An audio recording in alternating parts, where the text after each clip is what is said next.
doesn't always give you exactly what you want. That is, you may be searching for something in particular, but it doesn't always give you that. Should we agree to this? It doesn't always give you exact. Well, I always thought that they were quite precise and they were quite exact. But okay, let's keep it in the parking lot. Yeah. It gives you affiliated results. Affiliated results, not direct results. Something affiliated. If you type in a keyword, especially more than one, then it comes up with the same information many times. So it's not, they can't prove that they have 9.5 billion pieces of information. Sometimes I see, I'm trying to search something and the same title. Repetition. Yeah. It's a repetition. So okay. Oh. Yeah, Google is not present everywhere because God is seated as a Paramatma in everyone's heart. But if you don't have internet connection, that means you don't have Google.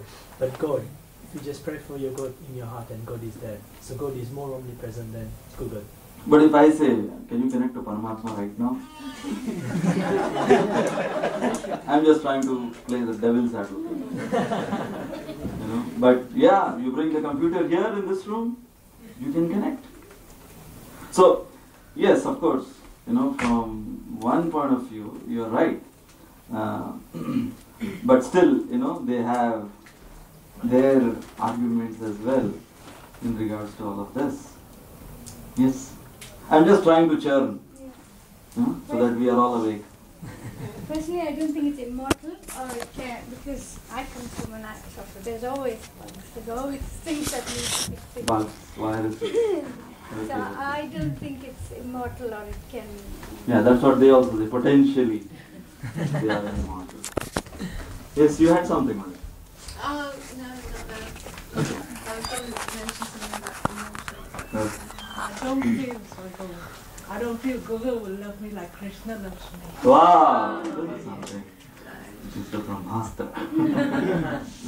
Let's see what do we have. Google has been created, first of all.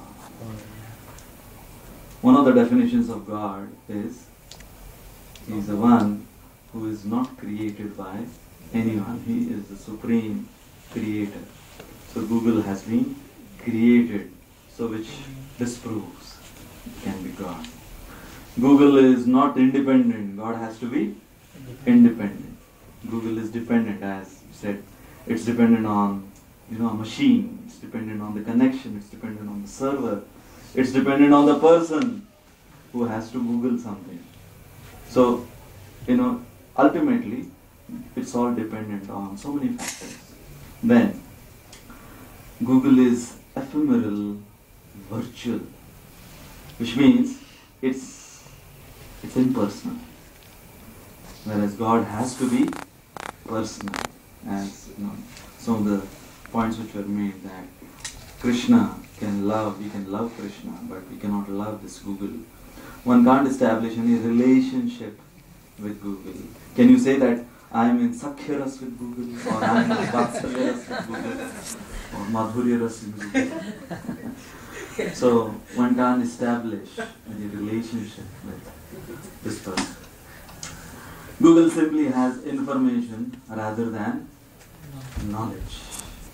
You see, knowledge, it comes in Sanskrit. The word is vidya. So with, this is something which has to come from within, the inherent quality which the soul possesses, like Satchit Ananda, so that Chit feature that corroborates knowledge, which means that which comes from within. It's not some information which you have to put inside or download inside, to use that language.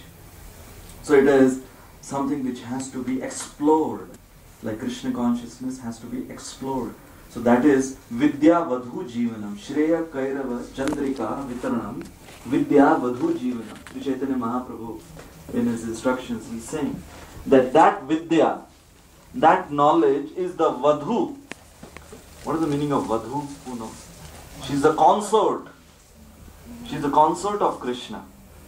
So which means that knowledge which is in connection with Krishna, or that information which is in connection with Krishna, is knowledge.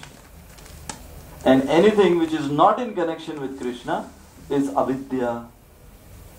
So, vidya tan matir jayat, it is mentioned by Bhaktivinoda Thakur, that knowledge or that information which is in connection with the Supreme Absolute Truth is real knowledge. Otherwise, that computer has more knowledge than the human being. Why do we give employment and jobs to human beings? Why not just keep machines? Why not have relationship with machines? Why have relationship with human beings? Well, of course, the second half of the talk would be about relationships. That how, using the technology, we are actually looking for human relationships. We are not just looking for some information or piece of data. We are looking for relationship. So, this is the difference between information and knowledge. Even that information is only limited to this planet. Whereas, when we talk about God, His information or His hard drive is into, what do you call it, terabytes, and is there anything higher than that? Okay. Petra, whatever. It just goes on and on and on, the kind of information which God has, not just of this planet, but not just of this universe, but millions and millions of unlimited universes in the entire creation. Then, Google is not all good. How do you understand this? This is a very important point, yeah.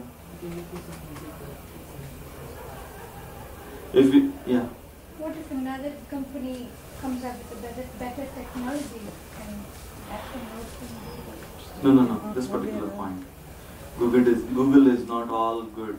God has to be all good.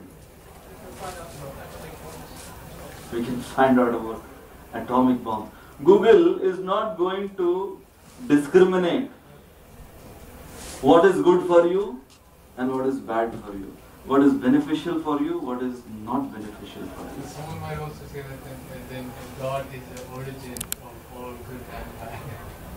Or we might say that. Okay. I'll tell you one incident in this regard. This is a good point which has come. That God is the origin of good and bad also. Just like Google could be the origin of good and bad, or to give you good and bad information. There was this one professor, he was an atheistic professor, teaching science. So, this professor, whenever he would take up his science classes, after his science classes, he would take the discussion towards the existence of God and, would refute the existence of God and prove atheism. And the students, they knew that our professor always does that after his science classes. So, one particular session after his science class, he had one student get up and he asked, "So you believe in God?"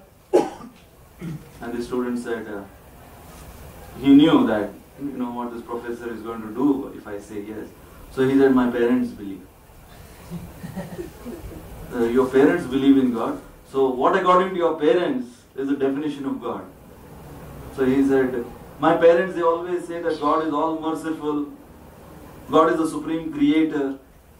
So now, this professor, he caught him. He said, "Okay, if this is how you define God, that God is all merciful and God is the supreme creator, then I ask you," the professor asked the student, "is there evil in this world?" And the student, in his mind said, "I'm seeing one." So, he said, "Yes, definitely there is evil in this world." Like you are asking this question. So there is bad, there is evil in this world. So this professor said, if there is evil in this world, and if according to the definition which you have given, if God is all merciful, then how has He allowed evil to exist? How can a merciful Father allow evil to exist? And if evil is not created by Him, which means then He is not the supreme creator. So if He is the supreme creator, and if there is evil which has been created and we can see evil, that means that He is not supposed to be merciful, or either He is not supposed to be the supreme creator. Both